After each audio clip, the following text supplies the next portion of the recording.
अखिल भारतीय विद्यार्थी परिषद के छात्रों पर मामला दर्ज कर उन्हें जेल भेजने को लेकर छात्रों ने कहा है कि किसी की जान बचाना क्या गुनाह है। अखिल भारतीय विद्यार्थी परिषद के कार्यकर्ताओं के खिलाफ पड़ाव पुलिस थाने में दर्ज डकैती के अपराध को लेकर एबीपी संवैधानिक तरीके से अपनी लड़ाई लड़ेगी। अखिल भारतीय विद्यार्थी परिषद का कहना है कि गलत तरीके से पुलिस ने आनन फानन में एबीपी कार्यकर्ताओं के खिलाफ डकैती जैसी धाराओं में मामला दर्ज कर उन्हें जेल भेज दिया है, जबकि उन्होंने स्टेशन पर गंभीर हालत में मिले बुजुर्ग को अस्पताल पहुंचाया था। वहां कोई अन्य साधन नहीं होने की स्थिति में जज की कार से एबीपी कार्यकर्ताओं ने बुजुर्ग प्रोफेसर रणजीत सिंह यादव को अस्पताल पहुंचाया था, जहां उनकी कुछ देर बाद मौत हो गई थी। चूंकि छात्रों को नहीं पता था कि जिस कार से वे गंभीर रूप से बीमार व्यक्ति को अस्पताल ले जा रहे हैं वह कार किसी हाईकोर्ट जज की है। इसे लेकर अखिल भारतीय विद्यार्थी परिषद के कार्यकर्ताओं ने पड़ाव थाने पर भी हंगामा किया था। मंगलवार को उन्होंने एसपी कार्यालय का घेराव किया। अब उन्होंने बुधवार को प्रेस कॉन्फ्रेंस कर पुलिस के कृत्य की निंदा की। ग्वालियर अभी तक से चर्चा के दौरान अखिल भारतीय विद्यार्थी परिषद के प्रांत मंत्री संदीप वैष्णव ने कहा, विद्यार्थी परिषद के कार्यकर्ता के ऊपर किसी व्यक्ति की जान बचाने के लिए किया गया प्रयास के विपरीत डकैती जैसा मुकदमा दर्ज करना निंदनीय है। विद्यार्थी परिषद इसकी निंदा करती है और विद्यार्थी परिषद ऐसे कर्मठ और सेवाभावी कार्यकर्ता को न्याय दिलाने के लिए सदैव प्रयासरत है और विद्यार्थी परिषद कार्यकर्ता के साथ खड़ी है और उसकी सराहना करती है। जो घटना हुई है वो उसमें एक व्यक्ति की जान बचाने के लिए किया गया प्रयास था, ना कि किसी की भावना को ठेस पहुंचाना था।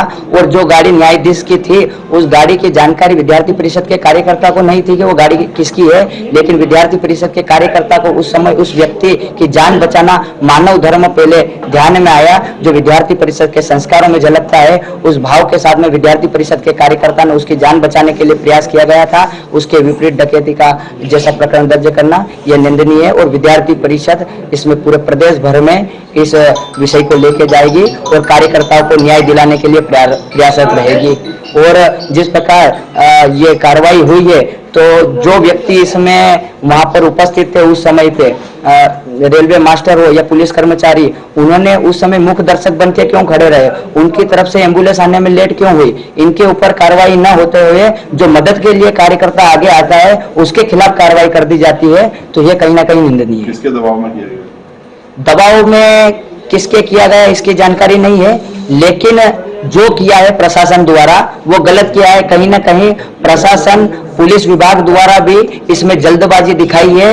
बिना जांच पड़ताल करे इस विषय में डायरेक्ट प्रकरण दर्ज करने के बाद में कार्यकर्ताओं को सिर्फ जानकारी के अनुसार वहां पे बुलाया जाता है और जेल में बंद कर दिया जाता है कि आपको सिर्फ जानकारी के लिए आना है, आपको बताने के लिए आना है कि प्रकरण क्या था, और डायरेक्ट उसके पहले ही एफआईआर करना कहीं ना कहीं निंदनीय है। इस विषय की जांच होनी चाहिए थी, उसके बाद में इसमें आगे बढ़ना है।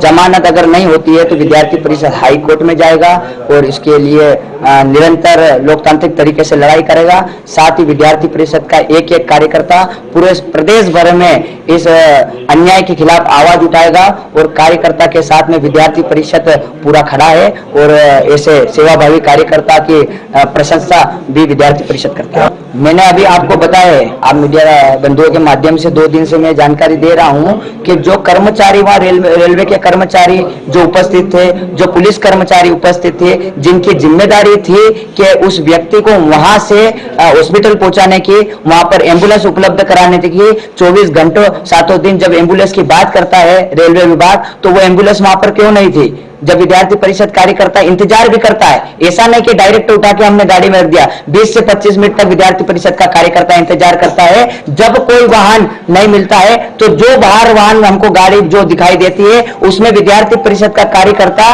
उसकी जान बचाने के लिए हॉस्पिटल लेके जाता है। बाद में वो जानकारी मिलती है कि वो न्यायाधीश की गाड़ी थी। उसके खिलाफ हमारे ऊपर डकैती जैसा केस दर्ज करना कहीं ना कहीं यह निंदनीय है। न्यायाधीश महोदय का नाम हमारे ध्यान में आए हैं, संजीव एस कालगांवकर जी है, ये जो जज है, ग्वालियर में ही है, ऐसी जानकारी में भी हमारी आया है।